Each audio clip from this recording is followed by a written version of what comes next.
ਸਾਡੇ ਕੋਲ ਆਉਣ ਵਾਲੇ ਜਿਹੜੇ ਮਰੀਜ਼ ਆ ਬਹੁਤੇ ਜਿਹੜੇ ਆ ਉਹ ਕਹਿੰਦੇ ਇਹ ਬੱਚਾ ਜੀ ਸਾਡਾ ਕੁਝ ਖਾਂਦਾ ਨਹੀਂ, ਦੁੱਧ ਨਹੀਂ ਪੀਂਦਾ, ਦਹੀਂ ਨਹੀਂ ਖਾਂਦਾ, ਰੋਟੀ ਨਹੀਂ ਖਾਂਦਾ, ਸਬਜ਼ੀ ਦਾਲ ਕੁਛ ਨਹੀਂ ਖਾਂਦਾ। ਤਾਂ ਜੇ ਕਹੀਏ ਵੀ ਹਾਂ ਦੱਸੋ ਵੀ ਚਿਪਸ ਖਾ ਲੈਂਦਾ, ਕਹਿੰਦੇ ਜਿੰਨੇ ਮਰਜ਼ੀ ਖਿਲਾ ਦਿਓ। ਸਿਆਣੇ ਮਾਪੇ ਜਿਹੜੇ ਆ ਉਹ ਸਿਆਣੇ ਮਾਪੇ ਕਦੇ ਵੀ ਆਪਣੇ ਬੱਚਿਆਂ ਨੂੰ ਚਿਪਸ ਦੇ ਪੈਕਟ ਲੈ ਕੇ ਕਦੀ ਦਿੰਦੇ ਹੀ ਨਹੀਂ। ਡਾਕਟਰ ਸੈਮੂਅਲ ਹੈਨੀਮਨ ਜਰਮਨ ਦੇ ਵਿੱਚ ਜਿਨ੍ਹਾਂ ਨੇ ਕਿ 18ਵੀਂ ਸਦੀ ਦੇ ਵਿੱਚ ਹੋਮਿਓਪੈਥੀ ਸ਼ੁਰੂ ਕੀਤੀ ਆ, ਅਤੇ ਉਸ ਤੋਂ ਬਾਅਦ ਜਿਹੜਾ ਉੱਥੇ ਜਰਮਨ ਦੀ ਸਰਕਾਰ ਜਿਹੜੀ ਸੀ ਉਹਨਾਂ ਨੂੰ ਜਿਹੜੇ ਉੱਥੇ ਮੌਕੇ ਦੇ ਡਾਕਟਰ ਸੀ ਉਹਨਾਂ ਨੇ ਉਹਨਾਂ ਦੇ ਖਿਲਾਫ ਭੜਕਾਇਆ ਅਤੇ ਉਹਨਾਂ ਨੇ ਉਹਨਾਂ ਨੂੰ ਦੇਸ਼ ਨਿਕਾਲਾ ਵੀ ਦੇ ਦਿੱਤਾ ਸੀਗਾ। ਪਰ ਬਾਅਦ ਦੇ ਵਿੱਚ ਉਹਨਾਂ ਨੂੰ ਸਮਝ ਆਇਆ ਵੀ ਇਹ ਜਿਹੜਾ ਡਾਕਟਰ ਸੀਗਾ ਇਹ ਤਾਂ ਬਹੁਤ ਕੰਮ ਦੀ ਗੱਲ ਕਰ ਗਿਆ ਸਾਡੇ ਸਾਰਿਆਂ ਦੇ ਲਈ, ਅਤੇ ਫਿਰ ਉਹਨਾਂ ਦਾ ਸਨਮਾਨ ਵੀ ਕੀਤਾ ਗਿਆ। ਤੋ ਇਹ ਜੋ ਹੈ ਕੱਲ੍ਹ ਜਿਹੜਾ ਮਾਨਸਿਕ ਸਿਹਤ ਦਿਵਸ ਸੀਗਾ ਅਤੇ ਉਸ ਦੇ ਸੰਬੰਧ ਦੇ ਵਿੱਚ ਕਾਫੀ ਸੈਮੀਨਾਰ ਹੋਏ ਆ, ਸਾਰੇ ਸੰਸਾਰ ਦੇ ਵਿੱਚ ਮਨਾਇਆ ਗਿਆ। ਔਰ ਅੱਜ ਦਾ ਇਹ ਬਹੁਤ ਵੱਡਾ ਇੱਕ ਮਾਨਸਿਕ ਸਿਹਤ ਦਾ ਮਸਲਾ ਹੋ ਗਿਆ। ਮੇਰੇ ਕੋਲ ਜੇਕਰ 10 ਮਰੀਜ਼ਾਂ ਦੇ ਵਿੱਚੋਂ 9 ਮਰੀਜ਼ਾਂ ਦਾ ਬਿਮਾਰੀ ਦਾ ਕਾਰਨ ਜਿਹੜਾ ਉਹ ਮਾਨਸਿਕ ਹੁੰਦਾ। ਦੋਸਤੋ ਪਿਆਰ ਭਰੀ ਸਤਿ ਸ਼੍ਰੀ ਅਕਾਲ। ਮੈਂ ਤੁਹਾਡਾ ਦੋਸਤ ਗੋਬਿੰਦਜੀਤ ਸਿੰਘ ਅਤੇ ਅੱਜ ਪ੍ਰਸਿੱਧ ਪੰਜਾਬੀ ਗਾਇਕ ਮਨਮੋਹਨ ਵਾਰਿਸ ਹੋਣਾ ਦੇ ਗਾਣੇ ਦੀਆਂ ਉਹ ਸਤਰਾਂ ਯਾਦ ਆ ਗਈਆਂ ਕਿ ਆਪਣੇ ਸਰੀਰ ਬਾਝੋਂ ਹਾਣੀਓ ਕਿਸੇ ਨੇ ਨਾ ਲੱਗੀਆਂ ਨਿਭਾਉਣੀਆਂ, ਕਹਿੰਦੇ ਨੇ ਸਿਆਣੇ ਗੱਲਾਂ ਸੱਚੀਆਂ, ਖਾਧੀਆਂ ਖੁਰਾਕਾਂ ਕੰਮ ਆਉਣੀਆਂ। ਇਹ ਗਾਣਾ ਤੁਸੀਂ ਸੁਣਿਆ ਹੋਣਾ। ਕਿਹੜੀਆਂ ਖੁਰਾਕਾਂ ਖਾਣੀਆਂ ਨੇ ਇਸ ਬਾਰੇ ਜਾਣਕਾਰੀ ਬਹੁਤ ਘੱਟ ਹੈ।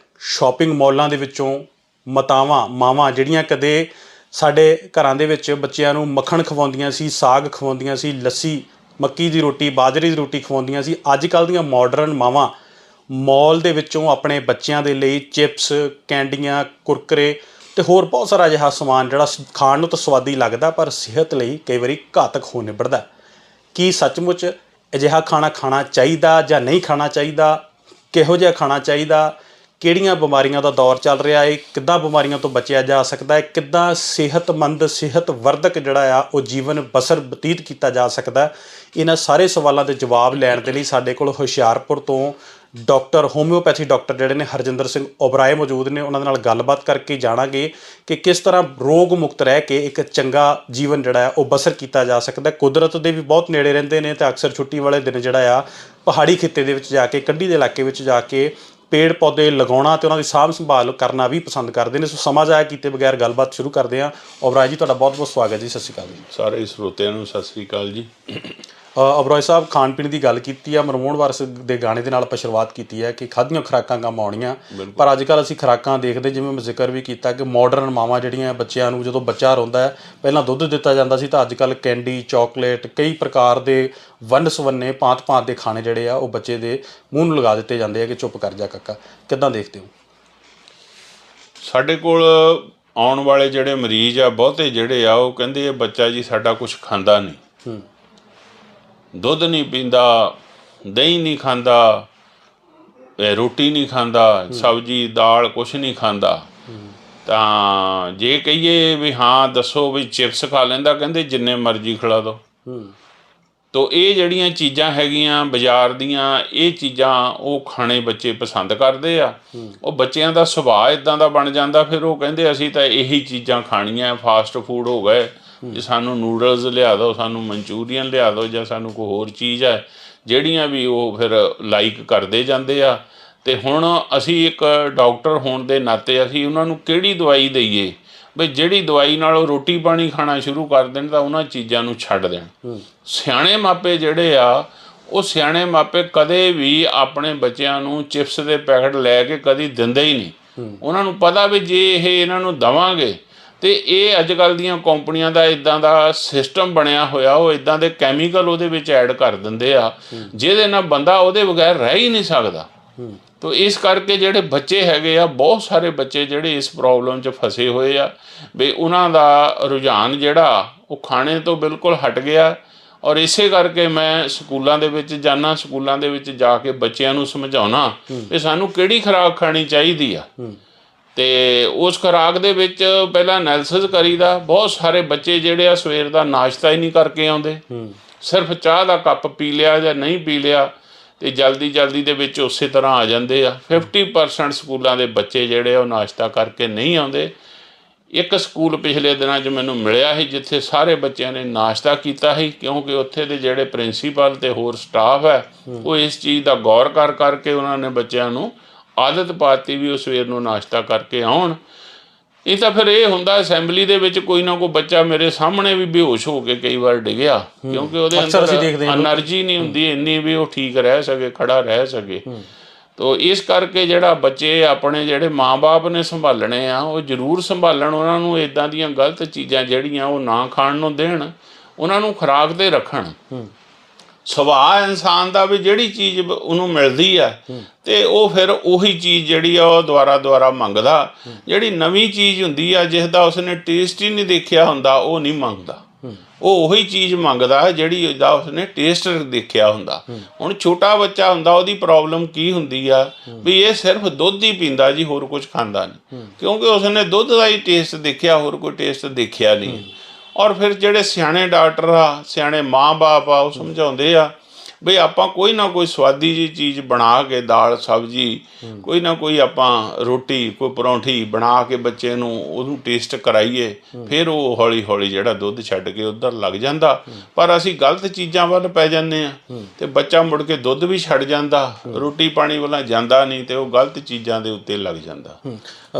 ਓਬਰਾਏ ਸਾਹਿਬ, ਆਪਾਂ ਗੱਲਬਾਤ ਸ਼ੁਰੂ ਹੋਰ ਕਰੀਏ, ਅੱਗੇ ਵਧੀਏ ਪੜਾਅ ਦਰ ਪੜਾਅ। ਉਸ ਤੋਂ ਪਹਿਲਾਂ ਆਪਾਂ ਹੋਮਿਓਪੈਥੀ ਬਾਰੇ ਜ਼ਰੂਰ ਦਰਸ਼ਕਾਂ ਨੂੰ ਦੱਸ ਦਈਏ ਕਿ ਹੋਮਿਓਪੈਥੀ ਦੀ ਸ਼ੁਰੂਆਤ ਕਿੱਥੋਂ ਕੁ ਹੁੰਦੀ ਹੈ ਤੇ ਅੱਜ ਕੱਲ੍ਹ ਕਿੰਨੀ ਕੁ ਮਾਡਰਨ ਹੋ ਚੁੱਕੀ ਹੈ ਜਿਹੜੀ ਆ ਹੋਮਿਓਪੈਥੀ, ਕਿਉਂਕਿ ਅਕਸਰ ਲੋਕਾਂ ਵੱਲੋਂ ਸਮਝਿਆ ਜਾਂਦਾ ਕਿ ਹੋਮਿਓਪੈਥੀ ਕੰਮ ਤਾਂ ਕਰਦੀ ਆ ਪਰ ਹੌਲੀ ਕੰਮ ਕਰਦੀ ਹੈ। ਸੋ ਹੋਮਿਓਪੈਥੀ ਦੀ ਥੋੜ੍ਹੀ ਜਿਹੀ ਆਪਾਂ ਸ਼ੁਰੂਆਤੀ ਦਰਸ਼ਕਾਂ ਨੂੰ ਜਾਣਕਾਰੀ ਦੇ ਦਈਏ। ਡਾਕਟਰ ਸੈਮੂਅਲ ਹੈਨੀਮਨ ਜਰਮਨ ਦੇ ਵਿੱਚ, ਜਿਨ੍ਹਾਂ ਨੇ ਕਿ 18ਵੀਂ ਸਦੀ ਦੇ ਵਿੱਚ ਹੋਮਿਓਪੈਥੀ ਸ਼ੁਰੂ ਕੀਤੀ ਆ, ਤੇ ਉਸ ਤੋਂ ਬਾਅਦ ਜਿਹੜਾ ਉੱਥੇ ਜਰਮਨ ਦੀ ਸਰਕਾਰ ਜਿਹੜੀ ਸੀ, ਉਹਨਾਂ ਨੂੰ ਜਿਹੜੇ ਉੱਥੇ ਮੌਕੇ ਦੇ ਡਾਕਟਰ ਸੀ ਉਹਨਾਂ ਨੇ ਉਹਨਾਂ ਦੇ ਖਿਲਾਫ ਭੜਕਾਇਆ ਤੇ ਉਹਨਾਂ ਨੂੰ ਦੇਸ਼ ਨਿਕਾਲਾ ਵੀ ਦੇ ਦਿੱਤਾ ਸੀਗਾ। ਪਰ ਬਾਅਦ ਦੇ ਵਿੱਚ ਉਹਨਾਂ ਨੂੰ ਸਮਝ ਆਇਆ ਵੀ ਇਹ ਜਿਹੜਾ ਡਾਕਟਰ ਸੀਗਾ ਇਹ ਤਾਂ ਬਹੁਤ ਕੰਮ ਦੀ ਗੱਲ ਕਰ ਗਿਆ ਸਾਡੇ ਸਾਰਿਆਂ ਦੇ ਲਈ, ਤੇ ਫਿਰ ਉਹਨਾਂ ਦਾ ਸਨਮਾਨ ਵੀ ਕੀਤਾ ਗਿਆ। ਅੱਜ ਜਿਹੜੀ ਹੋਮਿਓਪੈਥੀ ਹੈਗੀ ਪੂਰੇ ਸੰਸਾਰ ਦੇ ਵਿੱਚ ਬਹੁਤ ਕਾਮਯਾਬ ਹੈ। ਅਸੀਂ ਬਹੁਤ ਇਹੋ ਵੀ ਪੁਰਾਣੀ ਖੋਜ ਆ ਜਿਹੜੀ ਇੰਨੇ ਸਾਲਾਂ ਦੀ ਪੁਰਾਣੀ ਖੋਜ ਆ, ਔਰ ਪੁਰਾਣੀ ਖੋਜ ਦੀਆਂ ਦਵਾਈਆਂ ਹੁਣ ਕੋਈ ਕਹੀਏ ਕੋਈ ਨਵੀਆਂ ਆ ਰਹੀਆਂ, ਨਵੀਆਂ ਨਹੀਂ ਆ ਰਹੀਆਂ, ਪੁਰਾਣੀਆਂ ਹੀ ਦਵਾਈਆਂ। ਉਹਨਾਂ ਪੁਰਾਣੀਆਂ ਦਵਾਈਆਂ ਦੇ ਨਾਲ ਅਸੀਂ ਉਹ ਮਰੀਜ਼ ਜਿਹੜੇ ਕਿ ਬੜੀ ਦੂਰ ਤੱਕ ਇਲਾਜ ਕਰਵਾ ਕੇ ਆਏ ਹੁੰਦੇ ਆ, ਉਹਨਾਂ ਨੂੰ ਆਰਾਮ ਨਹੀਂ ਆ ਰਿਹਾ ਹੁੰਦਾ, ਪਰ ਉਹ ਇਹ ਹੋਮਿਓਪੈਥੀ ਦਵਾਈਆਂ ਲੈਣ ਦੇ ਨਾਲ ਸੀਰੀਅਸ ਤੋਂ ਸੀਰੀਅਸ ਮਰੀਜ਼ ਜਿਹੜੇ ਆ ਅੱਜ ਜਿਹੜੇ ਹੋਮਿਓਪੈਥੀ ਦਵਾਈਆਂ ਨਾਲ ਠੀਕ ਹੋ ਰਹੇ ਆ। ਜੀ, ਹੋਮਿਓਪੈਥੀ ਦਵਾਈਆਂ ਨਾਲ ਠੀਕ ਹੋ ਰਿਹਾ ਲੋਕ, ਬਿਲਕੁਲ ਤੁਹਾਡੀ ਗੱਲ ਦਰੁਸਤ ਹੈ। ਹੋਮਿਓਪੈਥੀ ਵਾਲੇ ਪਾਸੇ ਨੂੰ ਵੀ ਲੋਕ ਮੋੜਾ ਪਾ ਰਹੇ ਨੇ ਕਿ ਅੰਗਰੇਜ਼ੀ ਦਵਾਈਆਂ ਤੋਂ ਲੋਕ ਕਿਤੇ ਨਾ ਕਿਤੇ ਅੱਕਣਾ ਸ਼ੁਰੂ ਹੋ ਗਏ, ਕਿਉਂਕਿ ਛੋਟੀ ਗੱਲ ਦੇ ਉੱਤੇ ਅਸੀਂ ਦੇਖਦੇ ਕਿ ਹਸਪਤਾਲਾਂ ਦੇ ਵਿੱਚ ਕਈ ਵਾਰੀ ਆਪਰੇਸ਼ਨ ਹੋ ਜਾਂਦੇ ਨੇ। ਤੇ ਕਰੋਨਾ ਕਾਲ ਦੇ ਵਿੱਚ ਵੀ ਲੋਕਾਂ ਨੇ ਇਹ ਚੀਜ਼ ਘਾਟ ਜਿਹੜੀ ਆ ਉਹ ਰੜਕੀ ਵੀ ਇਲਾਜ ਬਿਮਾਰੀ ਕੋਈ ਆ ਤਾਂ ਇਲਾਜ ਕੋਈ ਹੋਰ ਕੀਤਾ ਜਾ ਰਿਹਾ, ਤੇ ਲੋਕਾਂ ਕੋਲ ਇੰਨਾ ਹੁਣ ਪੈਸਾ ਸਰਮਾਏਦਾਰ ਹਰ ਕੋਈ ਨਹੀਂ ਕਿ ਉਹ ਮਹਿੰਗੇ ਹਸਪਤਾਲਾਂ ਵਿੱਚ ਵੱਡੇ ਇਲਾਜ ਕਰਾ ਸਕੇ। ਓਬਰਾਏ ਸਾਹਿਬ, ਬਿਮਾਰੀਆਂ ਜਿਹੜੀਆਂ ਨੇ ਅੱਜ ਕੱਲ੍ਹ ਲੋਕਾਂ ਨੂੰ ਘੇਰਾ ਪਾ ਰਹੀਆਂ ਨੇ ਲਗਾਤਾਰ, ਜਿਵੇਂ ਮਨੁੱਖ ਨੇ ਤਰੱਕੀ ਕੀਤੀ ਹੈ ਉਵੇਂ ਹਸਪਤਾਲਾਂ ਦੇ ਵਿੱਚ, ਛੋਟੀਆਂ ਡਿਸਪੈਂਸਰੀਆਂ ਦੇ ਵਿੱਚ, ਛੋਟੀਆਂ ਕਲੀਨਿਕ ਦੇ ਵਿੱਚ, ਵੱਡੇ ਹਸਪਤਾਲਾਂ ਦੇ ਵਿੱਚ, ਸਰਕਾਰੀ ਗੈਰ ਸਰਕਾਰੀ ਹਸਪਤਾਲਾਂ ਦੇ ਵਿੱਚ, ਦਵਾਈਆਂ ਦੀਆਂ ਦੁਕਾਨਾਂ ਦੇ ਉੱਤੇ, ਯਾਨੀ ਕਿ ਸਿਹਤ ਨਾਲ ਜੁੜੀ ਹਰ ਦੁਕਾਨ, ਹਰ ਸ਼ੈ, ਹਰ ਇਮਾਰਤ ਦੇ ਵਿੱਚ ਭੀੜ ਜਿਹੜੀ ਉਹ ਲਗਾਤਾਰ ਵੱਧਦੀ ਜਾ ਰਹੀ। ਕਾਰਨ ਕੀ ਮੰਨਦੇ ਹੋ? ਕਿੱਥੇ ਕਮੀ ਕਿੱਥੇ ਆ, ਕਿੱਥੇ ਗੈਪ ਰਹਿ ਰਿਹਾ ਹੈ? ਦੇਖੋ, ਇਹ ਜਿਹੜਾ ਹੈ ਬਹੁਤ ਚੰਗਾ ਸਵਾਲ ਤੁਸੀਂ ਕੀਤਾ। ਇੱਕ ਤੇ ਸਾਡਾ ਜਿਹੜਾ ਰਹਿਣ ਸਹਿਣ ਆ ਉਹਦੇ ਵਿੱਚ ਬਹੁਤ ਫਰਕ ਆ ਗਿਆ, ਤੇ ਸਾਡੀ ਐਕਸਰਸਾਈਜ਼ ਬਹੁਤ ਘਟ ਗਈ ਆ ਜੀ, ਜਿਹੜੀ ਕਿ ਆਟੋਮੈਟਿਕਲੀ ਪਹਿਲਾਂ ਹੋਇਆ ਕਰਦੀ ਸੀਗੀ, ਕਿਉਂਕਿ ਘਰ ਦੇ ਕੰਮ ਜਿਹੜੇ ਆ ਉਹ ਲੇਡੀਜ਼ ਆਪ ਕਰਦੀਆਂ ਸੀ। ਬਹੁਤ ਸਾਰੇ ਕੰਮ ਜਿਹੜੇ ਕਰਨੇ ਆ, ਚੱਕੀ ਪੀਸਣੀ, ਨਲਕੇ ਚਲਾਉਣੇ ਆ, ਜਾਂ ਖੂਹਾਂ 'ਚੋਂ ਪਾਣੀ ਭਰਨਾ, ਸਾਰਾ ਕੰਮ ਮਸ਼ੀਨੀ ਹੋ ਗਿਆ, ਜਾਂ ਕੱਪੜੇ ਧੋਣੇ ਆ, ਜਾਂ ਸਾਰਾ ਕੁਛ ਆ। ਔਰ ਉਹਦੇ ਵਿੱਚ ਉਹ ਐਕਸਰਸਾਈਜ਼ ਦੇ ਨਾਲ ਜਿਹੜਾ ਉਹ ਬੰਦਾ ਬਹੁਤ ਫਿੱਟ ਰਹਿੰਦਾ ਸੀ, ਉਹ ਹੋ ਗਿਆ। ਬਾਕੀ ਜਿਹੜਾ ਖਾਣ ਪੀਣ ਸਾਡਾ ਹੈਗਾ ਉਹ ਅੱਜ ਕੱਲ੍ਹ ਨੇਚਰ ਨਾਲੋਂ ਬਹੁਤ ਟੁੱਟ ਗਿਆ ਹੈ। ਬਹੁਤ ਸਾਰੇ ਕੈਮੀਕਲ ਜਿਹੜੇ ਇਸਤੇਮਾਲ ਕੀਤੇ ਜਾਂਦੇ ਆ, ਔਰ ਖਾਣ ਵਾਲੀਆਂ ਚੀਜ਼ਾਂ 'ਚ ਬਹੁਤ ਸਾਰੇ ਕੈਮੀਕਲ ਜਿਹੜੇ ਸਾਨੂੰ ਮਿਕਸ ਹੋ ਕੇ ਮਿਲ ਰਹੇ ਆ। ਕੋਈ ਚਾਹੇ ਫਰੂਟ ਪਕਾਉਣ ਦੇ ਲਈ ਵਰਤੇ ਜਾਂਦੇ ਆ, ਚਾਹੇ ਕਿ ਕੀਟਨਾਸ਼ਕ ਵਰਤੇ ਜਾਂਦੇ ਆ, ਚਾਹੇ ਕਿ ਯੂਰੀਆ ਵਗੈਰਾ ਖਾਦਾਂ ਵਰਤੀਆਂ ਜਾਂਦੀਆਂ, ਤਾਂ ਉਹ ਇੱਕ ਢਿੱਡ ਭਰ ਨਹੀਂ ਰਹਿ ਗਿਆ। ਉਹਨਾਂ ਨਾਲ ਜੇ ਅਸੀਂ ਸੋਚੀਏ ਕੋਈ ਸਾਡੀ ਸਿਹਤ ਨੂੰ ਫਾਇਦਾ ਹੁੰਦਾ, ਸਿਹਤ ਨੂੰ ਫਾਇਦਾ ਨਹੀਂ ਹੁੰਦਾ। ਉਹਨਾਂ ਨਾਲ ਸਾਡੇ ਅੰਦਰੋਂ ਨੁਕਸਾਨ ਹੋ ਜਾਂਦੇ ਆ, ਉਹਦੇ ਨਾਲ ਸਾਨੂੰ ਬਹੁਤ ਸਾਰੀਆਂ ਬਿਮਾਰੀਆਂ ਲੱਗਦੀਆਂ। ਦੂਸਰਾ ਜਿਹੜਾ ਅੱਜ ਇੱਕ ਬਹੁਤ ਵੱਡਾ ਮਸਲਾ ਜਿਹਦੇ ਨਾਲ ਲੋਕ ਬਿਮਾਰ ਹੋ ਰਹੇ ਆ, ਉਹ ਹੈਗਾ ਲੋਕਾਂ ਦਾ ਮਾਨਸਿਕ ਸੰਤੁਲਨ ਜਿਹੜਾ ਇਸ ਵੇਲੇ ਆ ਉਹ ਠੀਕ ਨਹੀਂ। ਤੋ ਇਹ ਜੋ ਹੈ ਕੱਲ੍ਹ ਜਿਹੜਾ ਮਾਨਸਿਕ ਸਿਹਤ ਦਿਵਸ ਸੀਗਾ, ਅਤੇ ਉਸਦੇ ਸੰਬੰਧ ਦੇ ਵਿੱਚ ਕਾਫੀ ਸੈਮੀਨਾਰ ਹੋਏ ਆ, ਸਾਰੇ ਸੰਸਾਰ ਦੇ ਵਿੱਚ ਮਨਾਇਆ ਗਿਆ। ਔਰ ਅੱਜ ਦਾ ਇਹ ਬਹੁਤ ਵੱਡਾ ਇੱਕ ਮਾਨਸਿਕ ਸਿਹਤ ਦਾ ਮਸਲਾ ਹੋ ਗਿਆ। ਮੇਰੇ ਕੋਲ ਜੇਕਰ 10 ਮਰੀਜ਼ਾਂ ਦੇ ਵਿੱਚੋਂ 9 ਮਰੀਜ਼ਾਂ ਦਾ ਬਿਮਾਰੀ ਦਾ ਕਾਰਨ ਜਿਹੜਾ ਉਹ ਮਾਨਸਿਕ ਹੁੰਦਾ। 9 ਮਰੀਜ਼ ਜਿਹੜੇ ਆ ਉਹਨਾਂ ਦਾ ਬਿਮਾਰੀ ਦਾ ਕਾਰਨ ਮਾਨਸਿਕ ਹੁੰਦਾ। ਉਹ ਆਪ ਨਹੀਂ ਮੰਨਦੇ ਵੀ ਮਾਨਸਿਕ ਸਾਡਾ ਕਾਰਨ ਹੈ, ਔਰ ਉਹ ਕਹਿੰਦੇ ਦੇਖੋ ਜੀ ਸਾਡੇ ਬੱਚੇ ਸੈੱਟ ਹੈਗੇ ਆ, ਸਾਰਾ ਕੁਝ ਠੀਕ ਆ, ਕੋਠੀ ਬਹੁਤ ਵੱਡੀ ਆ, ਗੱਡੀ ਬੜੀ ਵੱਡੀ ਆ, ਸਾਨੂੰ ਕਿਸੇ ਕਿਸਮ ਦੀ ਕੋਈ ਜ਼ਿੰਮੇਵਾਰੀ ਨਹੀਂ, ਕੋਈ ਟੈਨਸ਼ਨ ਨਹੀਂ ਆ, ਤਾਂ ਇਹ ਮਾਨਸਿਕ ਦਾ ਸਾਡਾ ਕਾਰਨ ਹੈ ਨਹੀਂ ਆ। ਪਰ ਉੱਥੇ ਗੱਲ ਆ ਜਾਂਦੀ ਆ ਬਈ ਬੱਚੇ ਤਾਂ ਹੈ ਨਹੀਂ ਗੇ ਕੋਲ, ਪਰਿਵਾਰ ਹੈ ਨਹੀਂ ਕੋਲ, ਇਹ ਇਕੱਲੇ ਰਹਿ ਰਹੇ ਆ। ਕੋਈ ਜਿਹੜਾ ਤਾਂ ਕਪਲ ਹੈ ਉਹ ਕਪਲ ਰਹਿ ਰਿਹਾ, ਜਾਂ ਕੋਈ ਸਿੰਗਲ ਹੈਗਾ ਤਾਂ ਉਹ ਸਿੰਗਲ ਹੀ ਰਹਿ ਰਿਹਾ, ਉਹਦੇ ਕਰਕੇ ਪ੍ਰੋਬਲਮ 'ਚ ਹੈ। ਕੋਈ ਲੇਡੀਜ਼ ਹੈ ਉਹ ਜਿਹੜੀਆਂ ਉਹਨਾਂ ਦੇ ਹਸਬੈਂਡ ਆ ਕੋਈ ਬਾਹਰ ਗਏ ਆ, ਉਹ ਇੱਥੇ ਇਕੱਲੀਆਂ ਰਹਿ ਰਹੀਆਂ, ਉਹਨਾਂ ਦੇ ਬੱਚਿਆਂ ਨੂੰ ਵੀ ਇਮੋਸ਼ਨਲ ਪ੍ਰੋਬਲਮ ਆਉਂਦੀਆਂ, ਉਹਨਾਂ ਨੂੰ ਆਪ ਨੂੰ ਵੀ ਆਉਂਦੀਆਂ। ਇਹ ਲੋਨਲੀਨੈਸ ਜਿਹੜਾ ਹੈਗਾ, ਇਕੱਲਾਪਣ ਜਿਹੜਾ ਇੱਕ ਵੱਡਾ ਕਾਰਨ ਅੱਜ ਜਿਹੜਾ ਆ ਮਾਨਸਿਕ ਸਿਹਤ ਦੇ ਉੱਤੇ ਬਹੁਤ ਪੈ ਰਿਹਾ। ਤੇ ਚਾਹੀਦਾ ਇਹੀ ਆ ਬੰਦਾ ਜਿਹੜਾ ਇਕੱਲਾ ਰਹਿੰਦਾ ਆ ਉਹਨੂੰ ਆਪਣੇ ਕੁਛ ਰਜੀਵੇਂ ਇੱਦਾਂ ਦੇ ਬਣਾ ਲੈਣੇ ਚਾਹੀਦੇ ਵੀ ਉਹ ਇਕੱਲਾਪਣ ਉਹਨੂੰ ਤਕਲੀਫ ਨਾ ਦੇ। ਹੁਣ ਪੁਰਾਣੇ ਸਮਿਆਂ ਦੇ ਵਿੱਚ ਤੇ ਇਦਾਂ ਦੀ ਪ੍ਰੋਬਲਮ ਨਹੀਂ ਸੀ, ਕਿਉਂਕਿ ਸੰਯੁਕਤ ਪਰਿਵਾਰ ਸੀਗੇ। ਉਹਦੇ ਵਿੱਚ ਜੇਕਰ ਇੱਕ ਵਾਈਫ ਹੈ, ਉਹਦਾ ਹਸਬੈਂਡ ਫੌਜੀ ਆ ਜਾਂ ਕਿਤੇ ਬਾਹਰਲੀ ਕੰਟਰੀ 'ਚ ਗਿਆ ਆ, ਤੇ ਉਸ ਨੂੰ ਕੋਈ ਫਰਕ ਨਹੀਂ ਸੀ ਪੈਂਦਾ, ਕਿਉਂਕਿ ਦੇਰ ਜੇਠ ਤੇ ਹੋਰ ਸਾਰਾ ਪਰਿਵਾਰ ਉਹਦੇ ਕੋਲ ਹੁੰਦਾ ਹੈਗਾ। ਤੇ ਉਹ ਲੋੜ ਪੈਂਦੀ ਸੀ ਤੇ ਆਵਾਜ਼ ਮਾਰਦੀ ਸੀ ਤਾਂ ਫਟਾਫਟ ਬੱਚੇ ਚਾਚੀ ਤਾਈ ਕਰਦਿਆਂ ਆ ਜਾਂਦੇ ਸੀ, ਉਹਦਾ ਜੋ ਵੀ ਹੁਕਮ ਹੁੰਦਾ ਸੀ ਮੰਨਦੇ ਸੀ। ਅੱਜ ਜਿਹੜਾ ਨਿਊਕਲੀਅਰ ਫੈਮਲੀਆਂ ਹੋ ਗਈਆਂ, ਕਲੋਨੀਆਂ ਦੇ ਵਿੱਚ ਘਰ ਹੋ ਗਏ ਆ, ਆਪਸੀ ਸਾਂਝ ਮੁੱਕ ਗਈ ਆ। ਔਰ ਸਾਂਝ ਮੁੱਕਣ ਕਰਕੇ ਹੀ ਬਹੁਤ ਵੱਡਾ ਮਸਲਾ ਹੋਇਆ। ਪਹਿਲਾਂ ਦਰਵਾਜ਼ੇ ਖੁੱਲ੍ਹੇ ਰਹਿੰਦੇ ਸੀਗੇ, ਘਰਾਂ ਦੇ ਦਰਵਾਜ਼ੇ, ਤੇ ਕੋਈ ਵੀ ਘਰ ਦੇ ਵਿੱਚ ਦਰਵਾਜ਼ਾ ਮਾੜਾ ਜਿਹਾ ਖੜਕਾ ਕੇ ਹਾਂਜੀ ਚਾਚੀ ਤਾਈ ਕਰਦਾ ਆ ਜਾਂਦਾ ਹੈਗਾ। ਤੇ ਲੋਕਾਂ ਦਾ ਮੇਲ ਮਿਲਾਪ ਬਹੁਤ ਸੀਗਾ, ਇੱਥੋਂ ਤੱਕ ਕਿ ਬੱਚੇ ਜਿਹੜੇ ਸੀਗੇ ਇੱਕ ਦੂਸਰੇ ਦੇ ਘਰਾਂ ਦੇ ਵਿੱਚ ਖਾਣਾ ਖਾ ਲੈਂਦੇ ਸੀਗੇ। ਤਾਂ ਕਿਸੇ ਕਿਸਮ ਦਾ ਸਾਂਝ ਇੰਨੀ ਜ਼ਿਆਦਾ ਸੀ, ਉਹਦੇ ਕਰਕੇ ਜਿਹੜੀ ਮਾਨਸਿਕ ਤੌਰ 'ਤੇ ਬੰਦਾ ਤੰਦਰੁਸਤ ਰਹਿੰਦਾ ਸੀ। ਜਿਹੜਾ ਮਾਨਸਿਕ ਤੰਦਰੁਸਤ ਹੈ ਉਹਦਾ ਫਿਰ ਸਰੀਰ ਵੀ ਤੰਦਰੁਸਤ ਹੀ ਰਹਿੰਦਾ।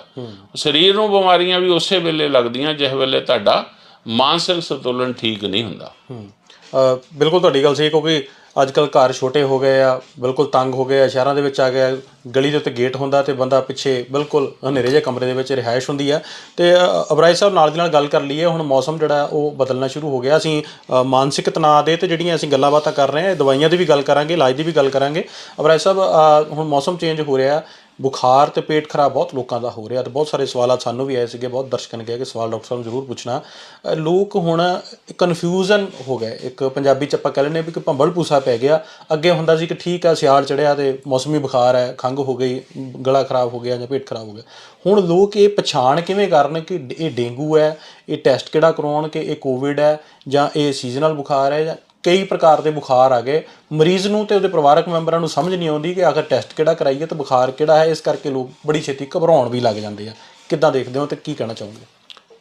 ਇਸ ਵਾਰ ਜਿਹੜਾ ਸਾਡੇ ਸ਼ਹਿਰ ਦੇ ਵਿੱਚ ਇੰਨਾ ਜਿਹੜਾ ਮਰੀਜ਼ ਹੈ ਉਹ ਡੇਂਗੂ ਤੋਂ ਪ੍ਰਭਾਵਿਤ ਨਹੀਂ ਹੈ, ਪਰ ਜੇ ਕਹੀਏ ਬਿਲਕੁਲ ਨਹੀਂ ਹੈ, ਇਸ ਤਰ੍ਹਾਂ ਦੀ ਗੱਲ ਨਹੀਂ ਆ। ਬਹੁਤ ਸਾਰੇ ਮਰੀਜ਼ ਅੱਜ ਵੀ ਸਾਡੇ ਕੋਲ 10-15 ਪੇਸ਼ੈਂਟ ਜਿਹੜੇ ਰੋਜ਼ਾਨਾ ਹੀ ਆਉਂਦੇ ਆ ਜਿਨ੍ਹਾਂ ਦੇ ਡੇਂਗੂ ਪੋਜ਼ੀਟਿਵ ਆ। ਹੁਣ ਵੀ ਮੇਰੇ ਕੋਲ ਪੇਸ਼ੈਂਟ ਆਏ ਸੀ ਡੇਂਗੂ ਪੋਜ਼ੀਟਿਵ ਵਾਲੇ। ਜੀ, ਤੋ ਭਾਵ ਇਹ ਆ ਵੀ ਇੱਕ ਤਾਂ ਡੇਂਗੂ ਵੀ ਇੱਕ ਕਾਰਨ ਹੈਗਾ, ਇੱਕ ਵਾਇਰਲ ਵੀ ਕਾਰਨ ਹੈਗਾ। ਵਾਇਰਲ ਨਾਲ ਵੀ ਲੋਕਾਂ ਨੂੰ ਖੰਘ, ਰੇਸ਼ਾ, ਜ਼ੁਕਾਮ, ਇਹ ਵੀ ਪੇਸ਼ੈਂਟ ਜਿਹੜੇ ਆ 15-20 ਪੇਸ਼ੈਂਟ ਰੋਜ਼ਾਨਾ ਹੀ ਆਉਂਦੇ ਆ।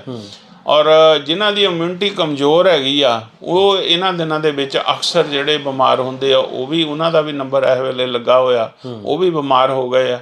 ਅਤੇ ਵਾਇਰਲ ਇਨਫੈਕਸ਼ਨ ਦੇ ਵਿੱਚ ਜਿਹੜਾ ਪੇਟ ਖਰਾਬ ਹੋ ਜਾਂਦਾ ਅਕਸਰ, ਅਤੇ ਉਹ ਪੇਟ ਖਰਾਬ ਵਾਲੇ ਵੀ ਜਿਹੜੇ ਆ ਪੇਸ਼ੈਂਟ ਆ ਸਾਡੇ ਕੋਲ ਆ ਰਹੇ ਆ। ਬਾਕੀ ਖਾਣ ਪੀਣ ਜਿਹੜਾ ਗਲਤ ਹੁੰਦਾ ਉਹਦੇ ਨਾਲ ਵੀ ਫਿਰ ਪੇਟ ਖਰਾਬ ਹੋ ਰਿਹਾ ਲੋਕਾਂ ਦਾ। ਤੇ ਪਛਾਣ ਕਰਕੇ ਲੋਕ ਸਭ ਤੋਂ ਪਹਿਲਾਂ ਜੇ ਬੁਖਾਰ ਚੜ੍ਹਦਾ ਤਾਂ ਟੈਸਟ ਕੀ ਕਰਵਾਉਣ ਜਾਂ ਦਵਾਈ ਲੈਣ, ਕੀ ਕਰਨ? ਸਭ ਤੋਂ ਪਹਿਲਾਂ ਘਰੇਲੂ ਨੁਕਤੇ ਕੀ ਅਪਣਾ ਸਕਦੇ ਨੇ ਤੇ ਟੈਸਟ ਕਿਹੜੇ ਕਰਵਾ ਸਕਦੇ ਨੇ?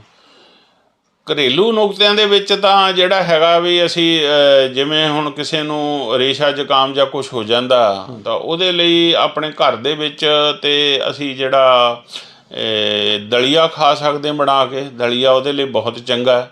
ਜਾਂ ਫਿਰ ਬੇਸਣ ਦਾ ਜਿਹੜਾ ਕੜਾਹ ਬਣਾ ਕੇ ਖਾ ਸਕਦੇ ਹਾਂ ਅਸੀਂ।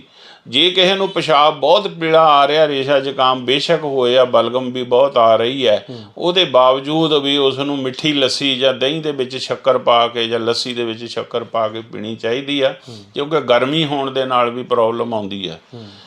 ਤੋ ਇਹ ਹੈ। ਬਾਕੀ ਇਲਾਜ ਜਿਹੜਾ ਉਹਦੇ ਵਿੱਚ ਇਹ ਆ ਵੀ ਜੇ ਤੁਹਾਡਾ ਡਾਇਗਨੋਜ਼ ਕਰਾਉਣਾ ਤੁਸੀਂ, ਉਹਦੇ ਲਈ CBC ਦਾ ਟੈਸਟ ਜਿਹੜਾ ਕੰਪਲੀਟ ਉਹ ਆਪਾਂ ਕਰਵਾਇਆ ਕਰੀਏ। ਕਈ ਲੋਕ ਇਕੱਲਾ ਸਿੰਗਲ ਪਲੇਟਲੈਟਸ ਕਰਾ ਲੈਂਦੇ ਆ, ਉਹਦਾ ਫਿਰ ਪੂਰੀ ਤਰ੍ਹਾਂ ਸਮਝ ਨਹੀਂ ਆਉਂਦਾ। ਸਮੇਂ ਸਿਰ ਜੇ ਟੈਸਟ ਪੂਰਾ ਟੈਸਟ ਕਰਵਾ ਲਿਆ ਜਾਵੇ, ਜਿਹੜਾ ਟੈਸਟ ਕਰਾ ਲਿਆ ਜਾਵੇ, ਬੁਖਾਰ ਵਿਗੜਨ ਤੋਂ ਜਾਂ ਵਧਣ ਤੋਂ ਪਹਿਲਾਂ ਰੁਕਿਆ ਪਤਾ ਲੱਗ ਜਾਂਦਾ। ਬਾਕੀ ਇਹ ਆ ਵੀ ਪਿਛਲੇ ਸਮੇਂ 'ਚ ਅਸੀਂ ਦੇਖਿਆ ਵੀ ਡੇਂਗੂ ਜਿਹੜਾ ਉਹ ਕਈ ਔਰਗਨਸ ਦੇ ਉੱਤੇ ਅਸਰ ਕਰ ਰਿਹਾ। ਉਹਦੇ ਦੇਖਿਆ ਰਿਜ਼ਲਟ ਜਿਹੜੇ ਆ ਵੀ ਲੀਵਰ ਦੇ ਉੱਤੇ ਅਸਰ ਦੇਖਿਆ, ਕਿਡਨੀਜ਼ 'ਤੇ ਦੇਖਿਆ, ਇੱਥੋਂ ਤੱਕ ਕਿ ਪੈਂਕਰੀਆਜ਼ 'ਤੇ ਵੀ ਦੇਖਿਆ। ਜਿਨ੍ਹਾਂ ਦੀ ਸ਼ੂਗਰ ਕਦੀ ਨਹੀਂ ਸੀ ਹੋਈ, ਉਹਨਾਂ ਦੀ 300-400 ਸ਼ੂਗਰ ਹੋ ਗਈ ਜਦੋਂ ਉਹਨਾਂ ਨੂੰ ਬੁਖਾਰ ਇਹ ਹੋਇਆ। ਅਤੇ ਇੱਕ ਜਿਹੜਾ ਪਿਛਲੇ ਸਾਲ 'ਚ ਬਹੁਤ ਹੀ ਜ਼ਿਆਦਾ ਪ੍ਰੋਬਲਮ ਲੋਕਾਂ ਨੂੰ ਆਈ ਹੈ, ਉਹ ਇਹ ਆਈ ਆ ਵੀ ਉਹਨਾਂ ਦਾ ਇਲਾਜ ਨਹੀਂ ਕਰਵਾਇਆ ਉਹਨਾਂ ਨੇ। ਉਹਨਾਂ ਦੀ ਜਿਹੜੀ ਅੰਦਰੋਂ ਰੋਗ ਦੀ ਜੜ ਨਹੀਂ ਗਈ, ਉਹਦੇ ਕਰਕੇ ਉਹਨਾਂ ਦੇ ਸਰੀਰ ਦੇ ਵਿੱਚ ਜਕੜਨ ਔਰ ਸਰੀਰ ਦੇ ਵਿੱਚ ਦਰਦਾਂ ਬਹੁਤ ਹੋਈਆਂ। ਔਰ ਐਸੇ ਸਾਡੇ ਕੋਲ ਰੋਜ਼ ਦੇ 50-60 ਮਰੀਜ਼ ਆਉਂਦੇ ਰਹੇ ਆ, ਅਤੇ ਉਹਨਾਂ ਨੂੰ ਜਿਹੜਾ ਪ੍ਰੋਪਰ ਫਿਰ ਹੋਮਿਓਪੈਥੀ ਇਲਾਜ ਦਿੱਤਾ ਗਿਆ ਤਾਂ ਉਹ ਠੀਕ ਹੋਏ ਆ। ਹਾਂ, ਇਹਨਾਂ ਬੰਦਿਆਂ ਦਾ ਜਾਂ CRP ਵਧਿਆ ਵੀ ਦੇਖਿਆ ਗਿਆ, ESR ਵਧਿਆ ਦੇਖਿਆ ਗਿਆ, ਜਾਂ ਯੂਰਿਕ ਐਸਿਡ ਵਧਿਆ ਦੇਖਿਆ ਗਿਆ। ਇਹ ਇੱਦਾਂ ਦੀਆਂ ਪ੍ਰੋਬਲਮ ਪਲੱਸ ਜਿਹੜਾ ਇਹ ਡੇਂਗੂ ਹੋ ਜਾਂਦਾ ਜਾਂ ਚਿਕਨਗੁਨੀਆ ਹੋ ਜਾਂਦਾ, ਇਹਦਾ ਇਹ ਸਾਈਡ ਇਫੈਕਟ ਹੋ ਜਾਂਦਾ ਵੀ ਉਹਦੇ ਸਰੀਰ 'ਚੋਂ ਦਰਦਾਂ ਨਹੀਂ ਜਾਂਦੀਆਂ, ਸਾਲਾਂ ਵੱਧੀ ਨਹੀਂ ਜਾਂਦੀਆਂ। ਅੱਜ ਤੱਕ ਵੀ ਪਿਛਲੇ ਸਾਲ ਵਾਲੇ ਜਿਹੜੇ ਮਰੀਜ਼ ਆ ਰੋਜ਼ਾਨਾ ਹੀ 1-2 ਆਉਂਦੇ ਆ ਵੀ ਸਾਨੂੰ ਹੋਇਆ ਸੀ ਬੁਖਾਰ, ਉਦੋਂ ਦੀਆਂ ਦਰਦਾਂ ਨਹੀਂ ਠੀਕ ਹੋ ਰਹੀਆਂ। ਤੇ ਹੋਮਿਓਪੈਥੀ ਦਵਾਈ ਐਸੀ ਹੈਗੀ ਆ ਜਿਹੜੀ ਅੰਦਰੋਂ ਪੂਰੇ ਟੌਕਸਿਨਸ ਜਿਹੜੇ ਹੈਗੇ ਆ ਉਹ ਸਾਰੇ ਜਿਹੜੇ ਉਹ ਨਿਕਲ ਜਾਂਦੇ ਆ ਅਤੇ ਮਰੀਜ਼ ਜਿਹੜਾ ਉਹ ਠੀਕ ਹੋ ਜਾਂਦਾ।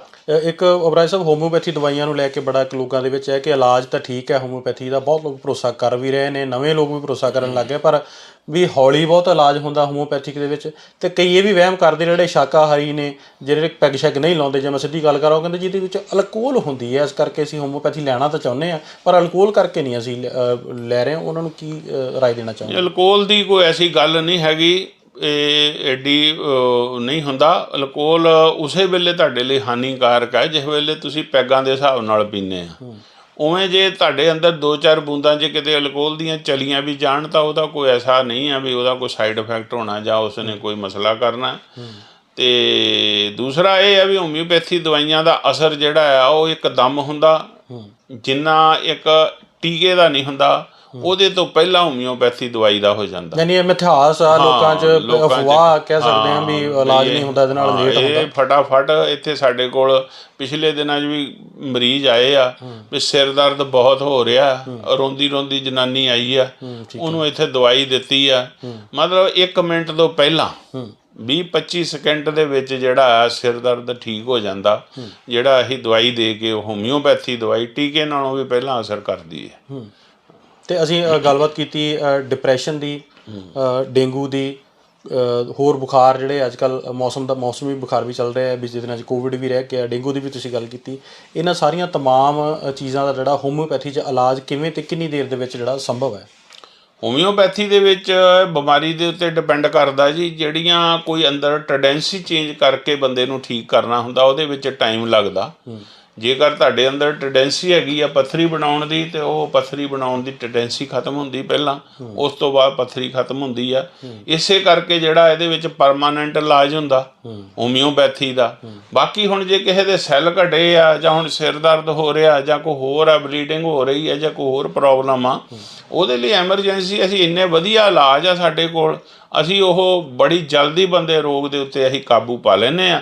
ਸਾਨੂੰ ਬਹੁਤ ਸਾਰੀਆਂ ਜਿਹੜੀਆਂ ਚੀਜ਼ਾਂ ਆ ਉਹ ਐਲੋਪੈਥੀ ਦੇ ਵਿੱਚ ਸਾਨੂੰ ਉਹਨਾਂ ਦੀ ਲੋੜ ਪੈਂਦੀ ਆ ਵੀ ਜੇ ਕਿਸੇ ਦਾ ਐਕਸੀਡੈਂਟ ਹੋ ਜਾਂਦਾ ਤੇ ਸਾਨੂੰ ਹਸਪਤਾਲ 'ਚ ਜਾਣਾ ਹੀ ਪਏਗਾ, ਠੀਕ ਹੈ। ਐਮਰਜੈਂਸੀ ਸਾਨੂੰ ਕੋਈ ਪ੍ਰੋਬਲਮ ਆ ਜਾਂਦੀ ਆ, ਉਹਦੇ ਲਈ ਸਾਨੂੰ ਹਸਪੀਟਲਾਂ 'ਚ ਜਾਣਾ ਪੈਂਦਾ। ਐਲੋਪੈਥੀ ਦਵਾਈਆਂ, ਅਸੀਂ ਕਿਸੇ ਵੀ ਪੈਥੀ ਦੇ ਖਿਲਾਫ ਨਹੀਂ ਆ, ਸਾਰੀਆਂ ਪੈਥੀਆਂ ਜਿਹੜੀਆਂ ਆਪਣੀ ਆਪਣੀ ਜਗ੍ਹਾ 'ਤੇ ਠੀਕ ਹੈ। ਹੋਮਿਓਪੈਥੀ ਜਿਹੜੀ ਹੈ ਮਰੀਜ਼ਾਂ ਦੇ ਲਈ ਇਸ ਲਈ ਵਰਦਾਨ ਹੈ ਕਿ ਬਹੁਤ ਸਾਰੇ ਆਪਰੇਸ਼ਨ ਜਿਹੜੇ ਹੋਣੇ ਉਹਨਾਂ ਤੋਂ ਬਚ ਜਾਂਦਾ ਇਨਸਾਨ। ਜਿਵੇਂ ਰਸੌਲੀਆਂ ਹੋ ਗਈਆਂ, ਅੱਜ ਕੱਲ੍ਹ ਰਸੌਲੀਆਂ ਬਹੁਤ ਹੋ ਰਹੀਆਂ, ਅੱਜ ਕੱਲ੍ਹ ਪਾਣੀ ਦੀਆਂ ਰਸੌਲੀਆਂ ਬਹੁਤ ਹੋ ਰਹੀਆਂ, ਸਿਸਟ ਜਿਹਨੂੰ ਕਹਿੰਦੇ ਆ, ਔਰ ਉਹਦੇ ਕਰਕੇ ਵੀ ਆਪਰੇਸ਼ਨ ਹੁੰਦੇ ਆ, ਲੇਡੀਜ਼ ਦੇ ਬੱਚੇ ਨਹੀਂ ਹੁੰਦੇ। ਔਰ ਅੱਜ ਮੈਂ ਤੁਹਾਨੂੰ ਦੱਸਦਾ ਵੀ ਬਹੁਤ ਸਾਰੀਆਂ ਲੇਡੀਜ਼ ਠੀਕ ਹੋਈਆਂ ਜਿਨ੍ਹਾਂ ਦੇ ਅੱਜ ਉਹਨਾਂ ਦੇ ਬੱਚੇ ਹੋ ਗਏ, ਇਸ ਕਰਕੇ ਕਿ ਅੰਦਰੋਂ ਜਿਹੜੀਆਂ ਸਿਸਟ ਸੀਗੀਆਂ ਬਣ ਰਹੀਆਂ ਉਹ ਖਤਮ ਹੋ ਗਈਆਂ, ਐਗ ਬਣਨੇ ਸ਼ੁਰੂ ਹੋ ਗਏ ਤੇ ਉਹਨਾਂ ਦੇ ਬੱਚੇ ਹੋ ਗਏ। ਤਾਂ ਹੋਮਿਓਪੈਥੀ ਜਿਹੜੀ ਆ ਅੰਦਰੋਂ ਰੋਗ ਜਿਹੜਾ ਆ ਔਰ ਹਾਰਮੋਨਸ ਨੂੰ ਠੀਕ ਕਰਦੀ ਆ। ਹਰੇਕ ਬਿਮਾਰੀ ਦਾ ਇਲਾਜ, ਹਾਰਮੋਨਸ ਜਿਹੜੇ ਆ ਵਿਗੜੇ ਹੋਏ ਉਹਨਾਂ ਨੂੰ ਠੀਕ ਕਰਨੇ ਦਾ ਕਿਸੇ ਵੀ ਪੈਥੀ ਦੇ ਵਿੱਚ ਇਲਾਜ ਹੈ ਨਹੀਂ। ਹੋਮਿਓਪੈਥੀ ਦੇ ਵਿੱਚ ਜਿਹੜੇ ਹਾਰਮੋਨਸ ਵਿਗੜੇ ਹੋਏ ਆ ਉਹਨਾਂ ਨੂੰ ਠੀਕ ਕਰਨੇ ਦਾ ਬਹੁਤ ਵਧੀਆ ਇਲਾਜ ਹੈਗਾ। ਮੈਡੀਸਨ ਹੈਗੀਆਂ ਜਿਨ੍ਹਾਂ ਨਾਲ ਲੇਡੀਜ਼ ਦੇ ਜਿਹੜੇ ਹਾਰਮੋਨਸ ਆ ਠੀਕ ਹੋ ਜਾਂਦੇ ਆ ਔਰ ਉਹਨਾਂ ਦੇ ਫਿਰ ਸਾਰਾ ਸਿਸਟਮ ਠੀਕ ਹੋ ਜਾਂਦਾ, ਉਹਨਾਂ ਦੇ ਬੱਚੇ ਵੀ ਹੋ ਜਾਂਦੇ ਆ ਔਰ ਸਾਰਾ ਕੁਝ ਉਹਨਾਂ ਦਾ ਸਹੀ ਹੋ ਜਾਂਦਾ। ਹੋਮਿਓਪੈਥੀ ਇੱਕ ਕੰਪਲੀਟ ਔਰ ਵਧੀਆ ਇਲਾਜ ਹੈ ਜਿਹੜਾ ਜੀ। ਯਾਨੀ ਕਿ ਜੇਕਰ ਦਰਸ਼ਕਾਂ ਦੇ ਵਿੱਚੋਂ ਕੋਈ ਵੀ ਚਾਹੁੰਦਾ ਹੋਵੇ ਜਾਂ ਜੇਕਰ ਹੋਮਿਓਪੈਥੀ ਸੰਬੰਧੀ ਤੁਹਾਡੇ ਭਰਮ ਭੁਲੇਖੇ ਨੇ ਤਾਂ ਸ਼ਾਇਦ ਇਸ ਇੰਟਰਵਿਊ ਤੋਂ ਬਾਅਦ ਤੁਹਾਡੇ ਭਰਮ ਭੁਲੇਖੇ ਜਿਹੜੇ ਨੇ ਉਹ ਦੂਰ ਹੋ ਜਾਣਗੇ। ਅਤੇ ਹੋਮਿਓਪੈਥੀ ਦੇ ਵਿੱਚ ਜਿਵੇਂ ਡਾਕਟਰ ਸਾਹਿਬ ਨੇ ਦੱਸਿਆ ਕਿ ਹਰੇਕ ਬਿਮਾਰੀ ਦਾ ਇਲਾਜ ਹੈ ਅਤੇ ਉਸ ਨੂੰ ਜੜ੍ਹ ਤੋਂ ਖਤਮ ਕੀਤਾ ਜਾਂਦਾ। ਅਤੇ ਦਰਸ਼ਕਾਂ ਦੀ ਜਾਣਕਾਰੀ ਲਈ ਮੈਂ ਇਹ ਵੀ ਦੱਸ ਦੇਵਾਂ, ਬਹੁਤ ਸਾਰੇ ਦਰਸ਼ਕ ਨਹੀਂ ਜਾਣਦੇ ਹੋਣਗੇ, ਜਿਹੜੇ ਲੋਕ ਇਹ ਕਹਿੰਦੇ ਨੇ ਕਿ ਹੋਮਿਓਪੈਥੀ 'ਚ ਇਲਾਜ ਸੰਭਵ ਨਹੀਂ ਜਾਂ ਹੋਮਿਓਪੈਥੀ ਜਿਹੜੀ ਆ ਬਹੁਤ ਹੌਲੀ ਕੰਮ ਕਰਦੀ ਹੈ। ਹਾਲਾਂਕਿ ਓਬਰਾਏ ਸਾਹਿਬ ਨੇ ਸਾਫ਼ ਗੱਲ ਦੱਸ ਦਿੱਤੀ ਹੈ ਕਿ ਬੜੀਆਂ ਵਧੀਆ ਚੰਗੀਆਂ ਤੇਜ਼ ਦਵਾਈਆਂ, ਜਿਹਨੂੰ ਪੰਜਾਬੀ ਆਪਾਂ ਕਹਿ ਲਈਏ ਤੇਜ਼ ਦਵਾਈਆਂ, ਜਲਦੀ ਅਸਰ ਕਰਨ ਵਾਲੀਆਂ ਜਿਹੜੀਆਂ ਦਵਾਈਆਂ ਮੌਜੂਦ ਨੇ। ਇਸੇ ਕਰਕੇ ਬਹੁਤ ਸਾਰੇ ਕਈ ਸਰਕਾਰੀ ਹਸਪਤਾਲ ਜਿਹੜੇ ਨੇ ਉਹਨਾਂ ਦੇ ਅੰਦਰ ਵੀ ਹੋਮਿਓਪੈਥੀ ਜਿਹੜੀਆਂ ਦਵਾਈਆਂ ਆ ਉਹ ਮੁਹੱਈਆ ਕਰਵਾਈਆਂ ਜਾਂਦੀਆਂ। ਹੋਮਿਓਪੈਥੀ ਡਾਕਟਰ ਉੱਥੇ ਮੌਜੂਦ ਨੇ, ਯਾਨੀ ਹੋਮਿਓਪੈਥੀ ਜਿਹੜੀ ਆ ਇਹ ਪੂਰੀ ਤਰ੍ਹਾਂ ਆਥੋਰਾਈਜ਼ਡ ਹੈ। ਔਰ ਡਾਕਟਰ ਓਬਰਾਏ ਸਾਹਿਬ ਕੋਲ ਬੜੀ ਦੂਰੋਂ ਮਰੀਜ਼ ਜਿਹੜੇ ਨੇ ਉਹ ਗੰਭੀਰ ਬਿਮਾਰੀਆਂ ਨੂੰ ਲੈ ਕੇ ਆਉਂਦੇ ਨੇ। ਤਾਂ ਬਹੁਤ ਜਿਹੜੇ ਲੋਕ ਇਹਨਾਂ ਦੇ ਕੋਲੋਂ ਠੀਕ ਹੋ ਕੇ ਜਾ ਚੁੱਕੇ ਨੇ, ਕਿਉਂਕਿ ਸਮੇਂ ਦੇ ਉੱਤੇ ਅਸੀਂ ਇਹਨਾਂ ਦੀ ਇੰਟਰਵਿਊ ਵੀ ਕਰਦੇ ਰਹਿੰਦੇ ਹਾਂ ਔਰ ਇੱਥੇ ਆਏ ਹੋਏ ਮਰੀਜ਼ਾਂ ਦੇ ਨਾਲ ਵੀ ਬਹੁਤ ਵਾਰੀ ਗੱਲ ਕਰੀਦੀ ਹੈ। ਅਤੇ ਜਿਨ੍ਹਾਂ ਦਾ ਦੱਸਣਾ ਹੁੰਦਾ, ਕਹਿਣਾ ਹੁੰਦਾ ਕਿ ਸਾਡਾ ਫਲਾਣਾ ਮਰੀਜ਼ ਠੀਕ ਹੋਇਆ ਸੀ ਅਤੇ ਸਾਨੂੰ ਫਲਾਣੀ ਜਿਹੜੀ ਬਿਮਾਰੀ ਹੈ, ਵੱਡੀ ਬਿਮਾਰੀ ਆ, ਉਸ ਤੋਂ ਨਿਜਾਤ ਮਿਲੀ। ਜਾਂਦੇ ਓਬਰਾਏ ਸਾਹਿਬ, ਦਰਸ਼ਕਾਂ ਨੂੰ ਨਿਰੋਗ ਰਹਿਣ ਦੇ ਲਈ, ਬਿਮਾਰੀਆਂ ਤੋਂ ਬਚਣ ਦੇ ਲਈ ਕੋਈ ਨੁਕਤਾ, ਕੋਈ ਰਾਏ, ਕੋਈ ਸੁਝਾਅ ਦੇਣੀ ਚਾਹੂੰ ਤਾਂ?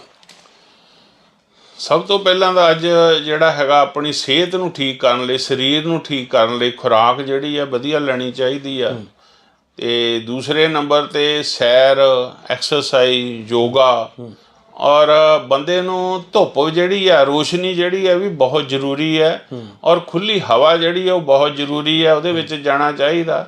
ਔਰ ਸਭ ਤੋਂ ਜ਼ਿਆਦਾ ਜਿਹੜਾ ਜ਼ਰੂਰੀ ਆ ਬੰਦੇ ਦਾ ਸੋਸ਼ਲ ਸਰਕਲ ਹੋਣਾ ਚਾਹੀਦਾ।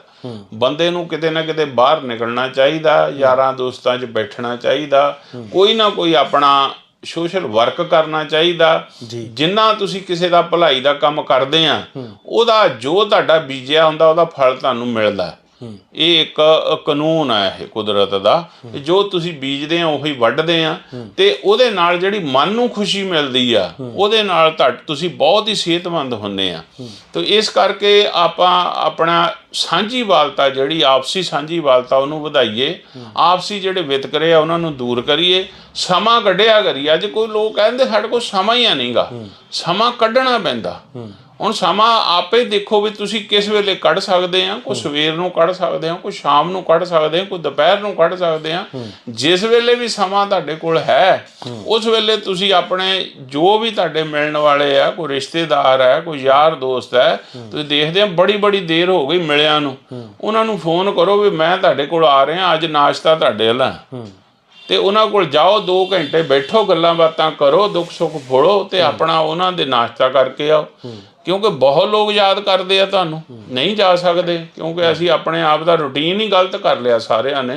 ਤੇ ਕਿਸੇ ਕੋਲ ਦੁਪਹਿਰ ਨੂੰ ਟਾਈਮ ਹੈਗਾ ਦੁਪਹਿਰ ਨੂੰ, ਕਿਉਂਕਿ ਹੁਣ ਮੈਂ ਦੁਪਹਿਰ ਦਾ ਪਹਿਲਾਂ ਰੈਸਟ ਦਾ ਟਾਈਮ ਜਿਹੜਾ ਸੀਗਾ ਮੈਂ ਉਹਦੇ ਵਿੱਚ ਹੁਣ ਜਾਣਾ, ਕਿਸੇ ਨਾ ਕਿਸੇ ਨੂੰ ਮੁਲਾਕਾਤ ਕਰਕੇ ਆਉਣਾ ਰੋਜ਼ਾਨਾ ਹੀ ਕਿਤੇ ਨਾ ਕਿਤੇ। ਤੋ ਇਸੇ ਤਰ੍ਹਾਂ ਰਾਤ ਨੂੰ ਵੀ ਕਈ ਵਾਰ ਅਸੀਂ ਜਾਈਦਾ, 8 ਵਜੇ ਤੋਂ ਬਾਅਦ ਜਾਈਦਾ ਕਿਸੇ ਨਾ ਕਿਸੇ ਨੂੰ ਮਿਲਣ ਲਈ। ਤੋ ਇਹ ਬਹੁਤ ਜ਼ਰੂਰੀ ਆ ਸਾਡੀ ਸਿਹਤ ਲਈ। ਮਾਨਸਿਕ ਸਿਹਤ ਠੀਕ ਹੁੰਦੀ ਆ ਅਤੇ ਉਹਦੇ ਨਾਲ ਫਿਰ ਸਰੀਰ ਦੀ ਸਿਹਤ ਵੀ ਸਾਡੀ ਠੀਕ ਰਹਿੰਦੀ ਆ। ਤੋ ਇਹ ਜਿਹੜਾ ਅੱਜ ਦੀ ਟਾਈਮ ਦੇ ਵਿੱਚ ਬੜੀ ਸਮੇਂ ਦੀ ਜ਼ਰੂਰਤ ਆ ਆਪਣੀ ਸਿਹਤ ਠੀਕ ਰੱਖਣ ਲਈ, ਇਹਨਾਂ ਚੀਜ਼ਾਂ ਦਾ ਧਿਆਨ ਰੱਖਿਆ ਜਾਵੇ। ਤੋ ਓਬਰਾਏ ਸਾਹਿਬ ਨੇ ਦੱਸਿਆ ਕਿ ਨਿਰੋਗ ਕਿਵੇਂ ਰਿਹਾ ਜਾ ਸਕਦਾ ਹੈ, ਰੋਗਾਂ ਤੋਂ ਬਚਿਆ ਕਿਵੇਂ ਜਾ ਸਕਦਾ ਹੈ, ਭਾਈਚਾਰਕ ਸਾਂਝ ਜਿਹੜੀ ਆ ਉਹਨੂੰ ਗੂੜੀ ਕਰਨ ਦੀ ਲੋੜ ਆ। ਤਾਂ ਬਿਨਾਂ ਕੰਮ ਦੇ ਵੀ ਦੋਸਤੋ ਕਿਤੇ ਨਾ ਕਿਤੇ ਆਪਣੇ ਦੋਸਤਾਂ ਨੂੰ, ਆਪਣੇ ਰਿਸ਼ਤੇਦਾਰਾਂ ਨੂੰ, ਸਕੇ ਸੰਬੰਧੀਆਂ ਨੂੰ ਬਿਨਾਂ ਕੰਮ ਦੇ ਫੋਨ ਕਰਨ ਦੀ ਇੱਕ ਪਿਰਤ ਪਾਈਏ, ਕਿਉਂਕਿ ਅੱਜ ਕੱਲ੍ਹ ਕੀ ਹੋ ਗਿਆ ਕਿ ਸਮੇਂ ਦੀ ਜਿਹੜੀ ਚਾਲ ਹੈ ਉਹ ਤੇਜ਼ ਹੋ ਗਈ ਕਹਿ ਲਈਏ।